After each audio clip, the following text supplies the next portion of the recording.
नमस्कार, मैं प्रियंका। आप देख रहे हैं 4 PM। 2024 लोकसभा चुनाव पलट गया। उत्तर प्रदेश में तो अखिलेश यादव ने कमाल करके दिखाया है। अखिलेश यादव ने पहले ही कह दिया था कि 12 तारीख को पिक्चर रिलीज होगी जिसका नाम होगा एक थी भारतीय जनता पार्टी। अब कुछ वैसा ही होता हुआ नजर आ रहा है। उत्तर प्रदेश जहां से होकर दिल्ली की गद्दी का रास्ता गुजरता है, अब वो रास्ता ही ब्लॉक हो गया है। मोदी सरकार बुरी तरीके से हारती हुई नजर आ रही है और इंडिया गठबंधन ने जबरदस्त बढ़त बनाई है। आपको बता दें, आलम तो यह हो चुका है कि एनडीए 36 पर और इंडिया गठबंधन 43 पर पहुंच चुका है। तो उत्तर प्रदेश से लेकर पंजाब, हरियाणा, हर जगह मोदी सरकार को झटका लगता हुआ नजर आ रहा है। तो उत्तर प्रदेश से लेकर लोकसभा चुनाव में 2024 में भारतीय जनता पार्टी को कितना तगड़ा झटका लगा है, इस पर चर्चा करेंगे। और चर्चा करने के लिए हमारे साथ मौजूद हैं 4 PM यूपी को देखने वाले और उत्तर प्रदेश की एक एक खबर आप तक पहुंचाने वाले अब्दुल करीम। क्या लगता है अब्दुल, इस बार तो कमाल हो गया। इस बार तो अभी 12 बजे और पूरी की पूरी पिक्चर रिलीज हो गई कि एक थी भारतीय जनता पार्टी। क्या कहेंगे? प्रियंका जी, कमाल नहीं, ये बहुत बड़ा कमाल हो गया। बहुत बड़ा कमाल। देखिए, 5 सीटों से 37 पर आना, 35 पर आना, ये अपने आप में बहुत बड़ी बात है। कितना बड़ा बदलाव समाजवादी पार्टी में, अखिलेश यादव की छवि में देखने को जो मिला है वो आपके सामने है कि 2019 के चुनाव में जब बसपा सपा का गठबंधन था तो बीएसपी को 10 सीटें मिली थी और 5 सीटें मिली थी अखिलेश यादव को। लेकिन उन्हीं अखिलेश यादव को इस बार अभी तक जो है समय हो रहा है 12:20 का और रुझानों में 37 सीटों पर बढ़त बनाते हुए समाजवादी पार्टी यहाँ पर दिखाई दे रही है। अब आप सोच लीजिए कितना बड़ा बदलाव है। कांग्रेस पार्टी जिनको 1 सीट मिली थी मात्र रायबरेली, 9 सीटों पर वो आगे चल रही इस वक्त। सही बात है।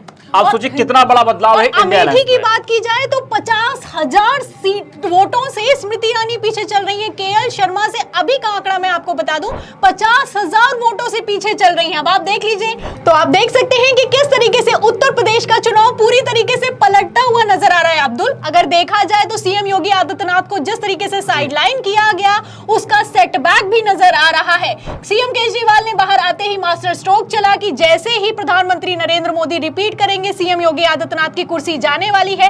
अब आप देख सकते हैं कि किस तरीके से ब्राह्मण ठाकुर की खींचतान मची, अब वो नतीजों में तब्दील होती हुई नजर आ रही है और भयानक नतीजे आ रहे हैं भारतीय जनता पार्टी के लिए। अब्दुल, बिल्कुल, जो आपने जिक्र किया ब्राह्मण ठाकुरों का, तो देखिए पश्चिम उत्तर प्रदेश से ये नाराजगी गुजरात से शुरू होती है और आती है पश्चिम उत्तर प्रदेश। जी। और उसके बाद जो है पहले चरण में भी ये देखने को मिलता है। और उस जो मतदान से पहले आपने देखा था कि जो क्षत्रिय समाज के लोग थे उन्होंने किस तरीके से पश्चिम उत्तर प्रदेश में महापंचायतें की थी, वहां पर कस्में खाई गई थी कि जो है हमें बीजेपी को वोट नहीं देना है। उसके बाद आग जला जला कर कस्में खाई। हाँ, बताइए, जाट तो इतना नाराज हो गया, ये ले भी आए आरएलडी को, जयंत चौधरी को ले भी आए, लेकिन चवन्नी पलट कोई कमाल नहीं दिख रहा। देखिए आरएलडी की बात आपने की, कोई कमाल होता हुआ नहीं दिख रहा। पश्चिम उत्तर प्रदेश में तो बहुत बड़ा नुकसान इनको होता हुआ दिखाई दे रहा है। संजीव बालियान पीछे चल रहे हैं। आप इकरा हसन को ले लीजिए, वो जो है आगे चल रही, तो तमाम सीटों पर उनको वहां पर नुकसान होता हुआ दिखाई दे रहा है। क्षत्रिय ब्राह्मणों की आपने बात की तो वहां से वो नाराजगी शुरू होती है। उसके बाद धीरे धीरे जब ये पूर्वांचल की तरफ बढ़ता है तो ये माहौल और ज्यादा बीजेपी के लिए जो है खिलाफ चला जाता है। और जो लेकिन आंकड़े एग्जिट पोल में दिखाए गए, जो गोदी मीडिया ने दिखाया कि ब्राह्मणों ने इतना % वोट किया, ठाकुरों ने इतना % वोट किया नाराजगी के बाद भी, लेकिन अभी जो नतीजे आ रहे हैं तो वो उन एग्जिट पोल पर तमाचा है। थोड़ा आंकड़े आपको जरा बता दें कि जो गोदी मीडिया ने दिखाया है कि ब्राह्मणों ने कितने % वोट दिए। तो ये एबीपी न्यूज का एक थोड़ा डेटा है, वो आपके साथ हम शेयर करना चाहेंगे। इसमें ये दिखाया गया है कि यादव ने जो है वो 18% एनडीए को वोट किया और 70% इंडिया को। देखिए यादव को तो आप जानती हैं कि सपा के साथ जुड़ा वो, हाँ, इंडिया अलायंस के साथ में वो गया है। और जाटों के बारे में जो कहा जा रहा था तो उसका जाटों का वोट जो है एनडीए को 59% मिला हुआ है और 30 के आसपास जो है इंडिया को। और जो ठाकुर और ब्राह्मण की बात आपने की, ठाकुर ब्राह्मण जो है नाराजगी के बाद भी गोदी मीडिया के एग्जिट पोल में बीजेपी को वोट करता हुआ ये दिख रहा था। 72% जो है यहाँ पर ठाकुर जो है वो एनडीए को वोट करता हुआ दिखा गोदी मीडिया के एग्जिट पोल के हिसाब से, और 23% ठाकुरों ने इंडिया को वोट किया। वही ब्राह्मणों की बात की जाए तो गोदी मीडिया के हिसाब से ब्राह्मणों ने जो है एनडीए को 75% वोट किया और 20% इंडिया को। लेकिन ये सारे के सारे आंकड़े इस वक्त झूठे साबित हो रहे हैं। सारे उत्तर प्रदेश झूठे हैं और सारे के जो एग्जिट पोल को लेकर कह दिया गया था पहले ये फेक पोल है, एजेंडा बनाया जा रहा है, आप लोग डटे रहिए। हाँ। आज भी अखिलेश यादव ने ट्वीट किया हाँ, है। वो ट्वीट है प्रियंका जी मेरे पास, जरा आपको हम पढ़कर बताना चाहेंगे। हाँ। अखिलेश यादव देखिए लगातार अपने कार्यकर्ताओं को संदेश देते आए हैं। लास्ट फेज का जो मतदान था 1 जून को, उस वक्त भी अखिलेश यादव ने एक्स पर पोस्ट किया था और आज जब काउंटिंग हो रही है तो उस वक्त भी अखिलेश यादव ने एक पोस्ट किया, वो आपको जरा बताते हैं। अखिलेश ने लिखा कि हमको मिलकर लानी है सच की एक आजादी हम सबके हक की। ये शेरो शायरी के साथ जो है शुरुआत किया अखिलेश यादव ने। उसके बाद लिखते हैं कि सजग सतर्क सचेत सावधान रहते हुए मतगणना पर निगरानी रखें और पूरी तरह चौकन्ने रहें। जनता को जितना वोट देने का अधिकार है उतना ही अपने वोट की रक्षा भी की जाए। आशा है कि चुनाव आयोग निष्पक्षता की अपनी गौरवशाली परंपरा को आगे बढ़ाएगा और किसी भी प्रकार की धांधली की आशंका को निर्मूल करते हुए जनता के मन में अपने सम्मान को निरंतर रखेगा। आज के दिन का पंच परमेश्वर वही है, लोकतंत्र जिंदाबाद। बड़ी बात है अब्दुल। देखा जाए तो अखिलेश यादव ने पहले ही कह दिया था कि ये लोग ईवीएम के दम पर नहीं, इस बार डीएम के दम पर खेल करने वाले। खबर भी निकलकर सामने आई। जयराम रमेश कांग्रेस नेता है, उन्होंने दावा भी किया कि गृह मंत्री अमित शाह की तरफ से 150 डीएम को फोन किया गया है।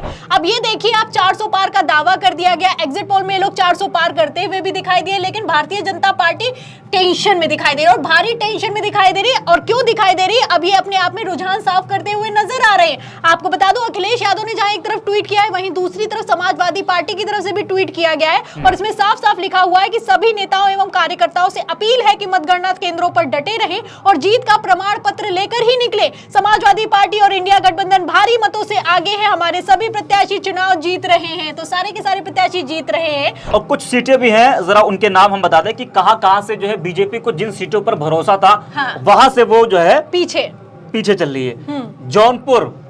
जौनपुर में प्रियंका जी ये कहा गया धनंजय सिंह के आने के बाद कि जो है बीजेपी इस सीट आसानी से निकाल ले जाएगी। वहां भी जो है अभी तक के हिसाब से 12:30 बज रहा है, ठीक है। और ये 15-20 मिनट पहले के आंकड़े आपको बता रहा है कि 6000 वोटों से वहां पर समाजवादी पार्टी आगे चल रही है। जौनपुर धनंजय सिंह ने समर्थन कर दिया। मछली शहर सपा आगे चल रही है 9000 वोटों से, ये भी एक महत्वपूर्ण सीट थी मछली शहर पूर्वांचल में। जौनपुर में बाबू कुशवाहा की हमने बात पहले की और लालगंज में वहां भी जो है दरोगा सरोज वो आगे चल रहे हैं। वाराणसी में तो खैर बात कर ही चुके हैं। सोनभद्र, कुशीनगर, तमाम सीटें हैं। कन्नौज में 55,000 वोटों से आगे चल रहे हैं अखिलेश, 55,000 से। हाँ, और मिर्जापुर देखिए एक महत्वपूर्ण सीट है, थोड़ा हम लोग इस पर बात कर लेते हैं। अनुप्रिया पटेल ने कह भी दिया था राजा भैया को ईवीएम के बटन से राजा नहीं पैदा होते, क्या कहेंगे उस पर? 5000 वोटों से पहले आपको बता दें कि अनुप्रिया पटेल आगे पीछे चल रही है और ये आंकड़ा भी और बढ़ेगा, बढ़ ही रहा है, लगातार बढ़ रहा है। हार होगी। और ऐसा नहीं कि सिर्फ मिर्जापुर, देखिए कहा जाता है कि राजा भैया का जो प्रभाव है वो सिर्फ कौशाम्बी, प्रतापगढ़ और सिर्फ आसपास की सीटों पर नहीं, कई सीटें ऐसी हैं जहां पर राजा भैया का प्रभाव है। और मिर्जापुर में अनुप्रिया पटेल ने राजा भैया से पंगा लेकर सिर्फ अपना नुकसान नहीं कराया बल्कि पूरी एनडीए का नुकसान करा दिया है। और जब उन्होंने बयान दिया तो एनडीए ने उसका समर्थन तक नहीं किया, पीछे चली गई, लेकिन फिर भी उसका जो खामियाजा है वो एनडीए को भुगतना पड़ रहा है। अब्दुल, बिल्कुल भुगतना पड़ रहा है। और एनडीए ने, जैसा आपने कहा, बात सही है कि एनडीए के किसी बड़े नेता ने यह प्रयास नहीं किया कि चलो ठीक है गलती मान ली जाए, क्योंकि चुनाव, लोकसभा चुनाव कोई छोटा चुनाव है नहीं। पूर्वांचल जो सबसे बड़ा क्षेत्र है, कई सीटें वहां पर हैं, तो लेकिन ऐसा प्रयास नहीं किया गया। तो मिर्जापुर में जो बयान दिया कि जो है अनुप्रिया पटेल ने राजा भैया को लेकर, उसके बाद देखा गया कि खुलकर राजा भैया की पार्टी के समर्थकों ने कौशाम्बी में वो खुलकर प्रचार किया एसपी प्रत्याशी के लिए। उसके बाद खुद राजा भैया ने जो है अपने कार्यकर्ताओं को संदेश दिया कि आप लोग जाइए और समर्थन कीजिए। तो मिर्जापुर वो लोग गए और सपा कार्यालय पर जिलाध्यक्ष को समर्थन पत्र सौंपा। इसी तरीके से कई सीटों पर अनुप्रिया पटेल ने जो है नुकसान अपना भी कराया है। बेचारे प्रत्याशी, बीजेपी प्रत्याशी को रोना तक पड़ गया मंच पर। अब आप देखिए, और सबसे बड़ी बात ये है यहाँ पर अब्दुल, मैं ये कहना चाहूंगी कि एक तरफ अमित शाह ने मनाया, बैंगलोर में भी चाय पकौड़े पर बुलाया, और देखा जाए उत्तर प्रदेश भी है। राजा भैया ने मान लीजिए एनडीए को समर्थन नहीं दिया, वो तो चलिए अलग की बात है, लेकिन बाद में उन्होंने कहा कि मैं किसी पार्टी को समर्थन नहीं दे रहा हूं। उसके बाद खबर निकलकर सामने आई कि अखिलेश यादव को समर्थन दे दिया, और तो और राजा भैया के समर्थकों ने इंडिया के लिए प्रचार भी किया है। अखिलेश यादव जिंदाबाद के नारे भी लगाए हैं। बिल्कुल, देखिए हाँ, जिंदाबाद के नारे लगाए गए हैं, वो भी आपने देखा होगा, हम लोगों ने इस पर तमाम खबरें की है।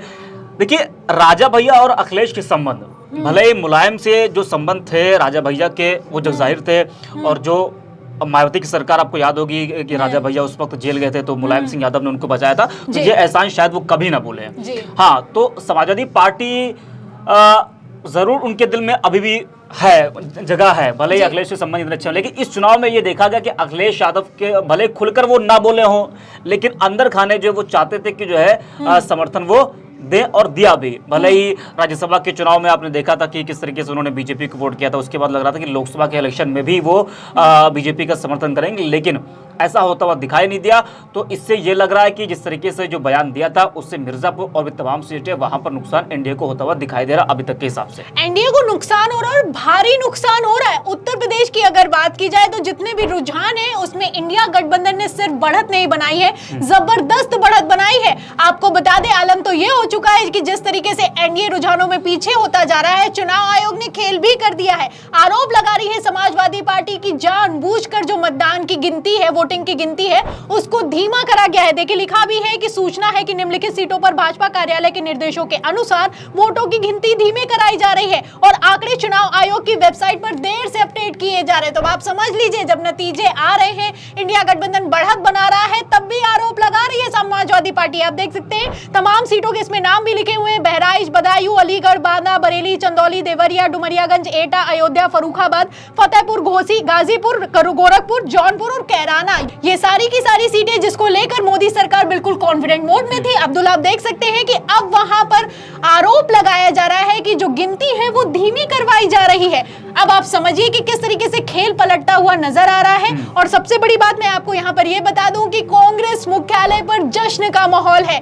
टेंट लगा दिया गया है, मिठाइयां मंगवा ली गई है, और तो और मीडिया भी पहुंच गया है। लाव लश्कर के साथ मीडिया वहां पर मौजूद है, जो भारतीय जनता पार्टी के कार्यालय के सामने मौजूद होता था जब नतीजे आते थे।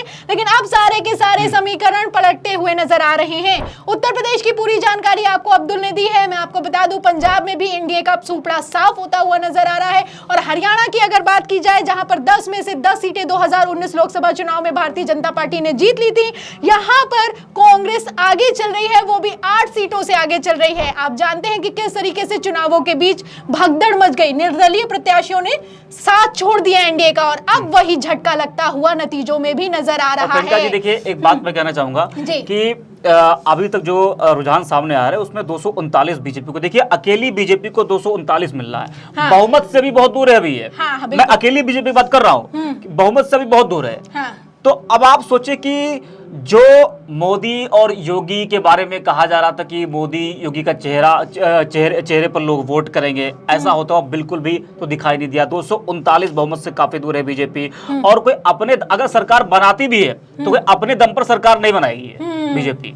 भले ही साठगांठ से बना ले, वो बात अलग है, लेकिन अपने दम पर इस बार के चुनाव में बीजेपी सरकार बनाते हुए नहीं नजर आ रही है। सही बात है। और देखा जाए तो भारतीय जनता पार्टी का जो घमंड है वो भी एक तरीके से रुझानों में चूर चूर होता हुआ नजर आ रहा है। तो ये थी पूरी चर्चा। हमने आपको सीट वाइज बताया कि कहां पर क्या चल रहा है, पंजाब से लेकर हरियाणा, उत्तर प्रदेश और लोकसभा चुनाव किस तरीके से पलट गया है। और जब गोदी मीडिया अंतिम समय में पलटी मार ले तो आप समझ सकते हैं कि नतीजे किस तरफ जाने वाले हैं। बेचारे प्रधानमंत्री नरेंद्र मोदी का ध्यान भी काम नहीं आया और एग्जिट पोल का 400 पार कराता हुआ आंकड़ा अब पिछड़ चुका है। और कितना पिछड़ चुका है आप इस खबर से समझ सकते हैं। फिलहाल इस पूरी चर्चा पर, उत्तर प्रदेश पर, सबसे बड़ी बात है उत्तर प्रदेश को लेकर जो बड़े बड़े दावे किए गए, उस पर आपको क्या लगता है कि इस बार इंडिया गठबंधन को कितनी सीटें आने वाली हैं? क्या अखिलेश ने पूरा यूपी का चुनाव पलट कर रख दिया है? जो भी आपकी राय है हमें कमेंट बॉक्स में जरूर लिखें। वीडियो को ज्यादा से ज्यादा शेयर करें, सब्सक्राइबर बटन दबाएं, हमारे चैनल को लाइक करें, ज्वाइन करें। फिर मिलते हैं अगली खबर के साथ, तब तक के लिए धन्यवाद।